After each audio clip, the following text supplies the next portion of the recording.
بسم اللہ الرحمن الرحیم۔ السلام علیکم ناظرین۔ شام کے شہر میں ایک قلعہ پہاڑ کے اوپر تھا۔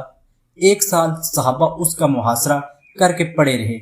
خالد بن ولید رضی اللہ تعالی عنہ جیسے صحابہ اسے فتح نہ کر پا رہے تھے تو حضرت خالد بن ولید رضی اللہ تعالی عنہ نے کہا سارا لشکر روزے رکھو کہ اللہ تعالیٰ اسے فتح کروا دے۔ پہلے دن روزہ رکھا گیا۔ خالد بن ولید رضی اللہ تعالی عنہ افطاری کے لیے خیمے میں آئے تو افطاری کوئی نہیں تھی، تو ان کو خیال آیا غلام بیمار ہوگا، پانی پی کر روزہ افطار کر لیا۔ اگلے دن پھر آئے تو دیکھا افطاری پھر نہیں تھی، پانی سے روزہ افطار کر لیا۔ تیسرے دن پھر دیکھا افطاری نہیں ہے تو غلام کو بلا لیا اور پوچھا بھائی خیریت ہے، آپ بیمار ہیں؟ غلام نے کہا نہیں۔ خالد بن ولید رضی اللہ تعالی عنہ نے کہا مجھے میری افطاری نہیں ملتی، تو غلام نے کہا میں تو روزہ رکھ کر چلا جاتا ہوں۔ کہا پھر کدھر چلی جاتی ہے؟ غلام نے کہا مجھے کیا خبر، میں تو روزہ رکھ کے چلا جاتا ہوں۔ تو خالد بن ولید رضی اللہ تعالی عنہ نے کہا اچھا آج پہرا دیں گے۔ جب غلام نے افطاری لا کے رکھی تو یہ ایک طرف چھپ کے بیٹھ گئے۔ تب ایک کتا آیا اور خیمے کے پیچھے سے وہ گھسا اور جو روٹی پڑی ہوئی تھی اس کو منہ میں ڈالا اور بھاگ گیا۔ خالد بن ولید رضی اللہ تعالی عنہ فرمانے لگے کچھ اس کے پیچھے راز ہے۔ انہوں نے کتے کے پیچھے دوڑ لگا دی، کتا آگے آگے، خالد بن ولید رضی اللہ تعالی عنہ پیچھے پیچھے۔ وہ کتا ایک ندی میں گھسا، آگے ایک چھوٹا سا سوراخ تھا، اس میں گھس گیا۔ خالد بن ولید رضی اللہ تعالی عنہ لمبا قد اور پتلے جسم کے تھے تو وہ اس سوراخ میں گھس گئے اور چلتے چلتے وہ سوراخ قلعے کے اندر جا کے کھلا۔ اللہ نے روزے کی برکت سے ایک کتے کے ذریعے سے راستہ دکھا دیا تو خالد بن ولید رضی اللہ تعالی 100 آدمی پتلے پتلے تیار ہو جاؤ، تو 100 آدمی لے کر وہ اندر گئے۔ 88 آدمی اندر گھس گئے اور 12 تھوڑے ہیوی تھے، وہ نہیں جا سکے۔ تب 88 آدمیوں کو لے کر رینگتے رینگتے گھسے اور قلعے کے اندر جا کر گیٹ کھول دیا اور حملہ کر دیا۔ تب اللہ تعالیٰ نے فتح نصیب فرمائی۔ بھائیو، روزہ اور نماز دنیا اور آخرت کے کام بنانے کا ذریعہ ہے۔ اللہ ہمیں توفیق عطا فرمائے۔ روز محشر سب سے پہلے حضرت جبرائیل علیہ السلام اور حضرت میکائیل علیہ السلام زمین پر تشریف لائیں گے۔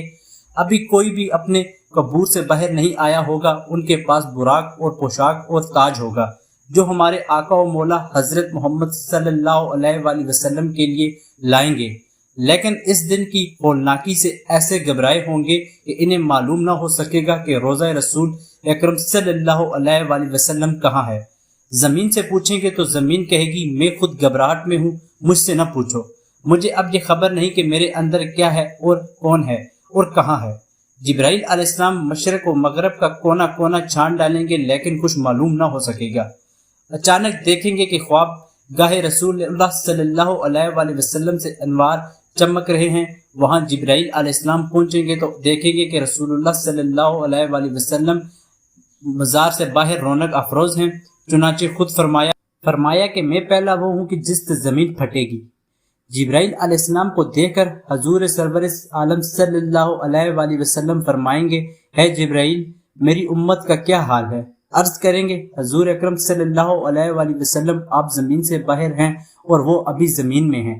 آپ پوشاک پہننے، تاج سر پر زیب فرمائیے اور براق پر سوار ہوں، کمر شفاقت باندھ کر میدان حشر میں تشریف لے چلیے، امت بھی آ جائے گی۔ حضور سرور کونین صلی اللہ علیہ وآلہ وسلم میدان حشر میں پہنچتے ہی سر بسجود ہو جائیں گے، اللہ تعالیٰ کی حمد و ثنا کریں گے، حق سے ندا آئے گی اے حبیب صلی اللہ علیہ وآلہ وسلم آج کا دن خدمت یعنی عبادت کا نہیں بلکہ عطا و نعمت کا دن ہے، سجود کا دن، سر اٹھاؤ سرور صلی اللہ علیہ وآلہ وسلم اور شفاعت کا صحرا تمہارے گلے میں ہے، تم کہتے جاؤ میں چھوڑتا جاؤں گا، اس لیے کہ تم نے دنیا میں وہ کر دکھلایا جو میں نے کہا۔ آج ہم آپ کو وہی دیں گے جو آپ چاہیں گے، تمہیں تمہارا رب وہ دے گا کہ تم راضی ہو جاؤ گے۔ ناظرین، اسی امید کے ساتھ کہ آپ کو ہماری آج کی یہ ویڈیو پسند آئی ہوگی۔ اگر آپ کو ہماری یہ ویڈیو پسند آئی ہے تو ہمارے چینل کو سبسکرائب کرنا مت بھولیے۔ ملتے ہیں ایک نئی تاریخی اور معلوماتی ویڈیو کے ساتھ۔ خدا ہم سب کا حامی و ناصر ہو۔ مجھے دیجیے اجازت، خدا حافظ۔